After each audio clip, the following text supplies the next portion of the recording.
Biden and Trump may be forgetful, but here are the real cognitive skills leaders need. Leo Gucciardi from The Conversation reports some Americans are questioning whether elderly people like Joe Biden and Donald Trump are cognitively competent to be president amid reports of the candidates mixing up names while speaking and having trouble recalling details of past personal events. I believe these reports are clearly concerning. However, it's problematic to evaluate the candidates' cognition based only on the critiques that have gained traction in the popular press. I'm a cognitive psychologist, the writer says, who studies decision-making and causal reasoning. I argue that it's just as important to assess candidates on the cognitive capacities that are actually required for performing a complex leadership job, such as the presidency. Research shows that these capacities mainly involve decision-making skills grounded in extensive job-related knowledge, and that the types of errors made by Biden and Trump do increase with age, but that does not mean either candidate is unfit for office. Intuitive versus deliberate decision-making. There are two types of decision-making, intuitive and deliberative. The intuitive decision-making, people quickly and easily recognize a complex situation and recall an effective solution from memory. For example, physicians' knowledge of how diseases and symptoms are causally related allow them to quickly recognize a complex set of patient symptoms as matching a familiar disease stored in memory and then recall effective treatments.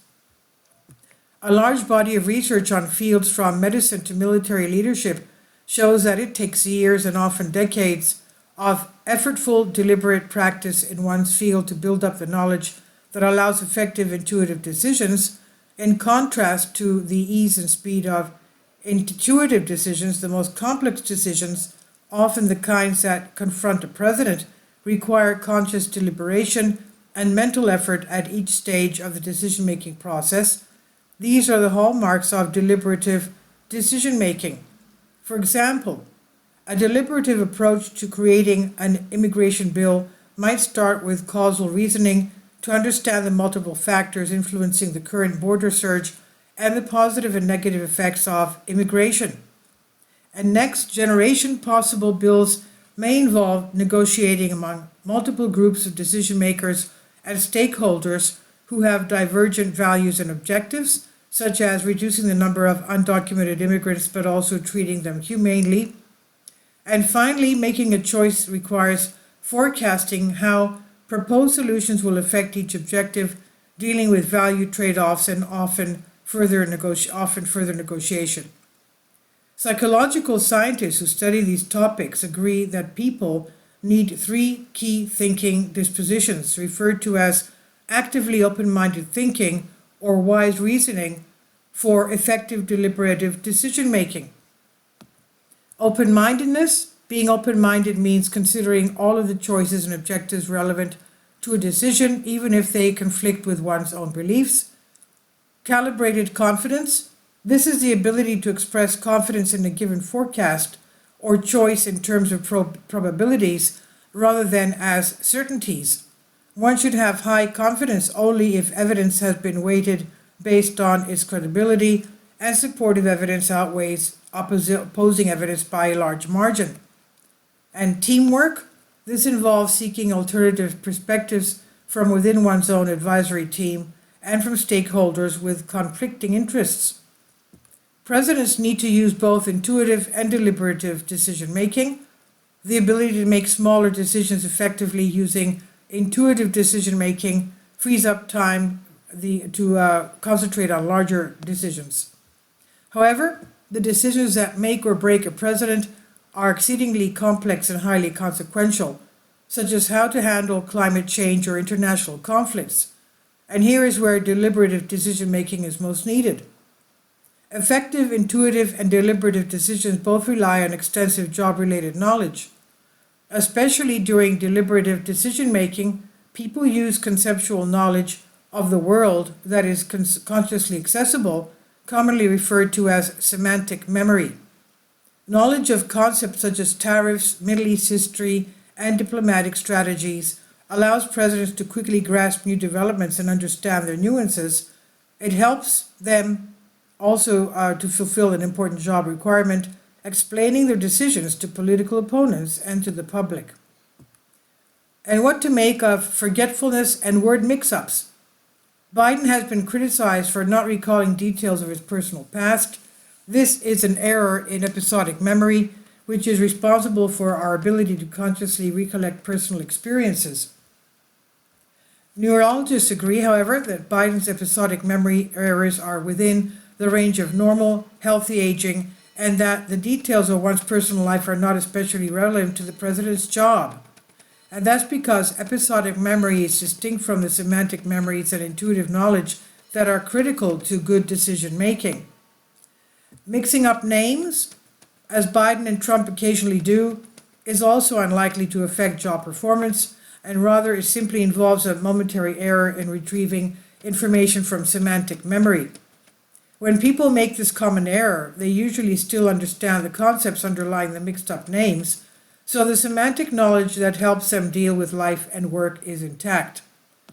Making complex decisions as you go, because all of us use a myriad of concepts to navigate the world every day, our semantic knowledge typically does not decrease with age, lasting at least until age 90. This knowledge is stored in posterior brain regions and deteriorate relatively slowly with age. And research shows that since intuitive decision-making is learned by extensive practice, older experts are able to maintain high performance in their field as long as they keep using and practicing their skills. As with semantic memory, experts' intuitive decision-making is controlled by posterior brain regions that are less compromised by aging. However, older experts must put in more practice than younger ones to maintain previous skill levels. The thinking dispositions that are key to deliberative decision making are influenced by early social learning, including education, and thus they become habits, stable characteristics that capture how people typically make decisions. Evidence is emerging that dispositions such as open-mindedness do not decline much and sometimes even increase with age. To investigate this, I looked at how well open-minded correlated with age while controlling for education level using data from 5,700 people in the 2016 British election study. A statistical analysis showed that individuals aged 26 to 88 had very similar levels of open-mindedness, while those with more education were more open-minded.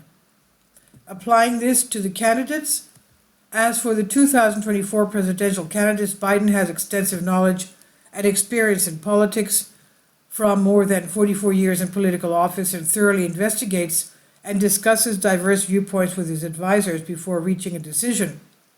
In contrast, Trump has considerably less experience in politics. He claims that he can make intuitive decisions in a field where he lacks knowledge by using common sense and still be more accurate than knowledgeable experts. This claim contradicts the research shown that extensive job-specific experience and knowledge is necessary for intuitive decisions to be consistently effective. My overall interpretation from everything I've read about this is that both candidates show aspects of good and poor decision making. However, I believe Biden regularly displays the deliberative dispositions that characterize good decision making, while Trump does this less often. So if you're trying to assess how or whether the candidate's age should affect your vote, I believe you should mostly ignore the concerns about mixing up names and not recalling personal memories, and rather ask yourself which candidate has the key cognitive capacities necessary to make complex decisions. That is, knowledge of political affairs as well as decision-making dispositions such as open-mindedness, calibrating confidence to evidence, and a willingness to have your thinking challenged by advisors and critics. Science cannot make firm predictions about individuals. However, the research suggests that once a leader has developed these capacities, they typically do not decrease much even with advanced age, as long as they are actively used. This is from the conversation I hear under Creative Commons by Leo Guterti, Professor Emeritus Psychology, Clemson University, on Science Alert. Please leave your comments and thank you for your support. support my Patreon account. The daily posts are 5 videos daily, and they are totally different from what I have on my YouTube channel. Thank you so much for your support and that you find all my content so interesting. You'll find the Patreon account details in the description box below.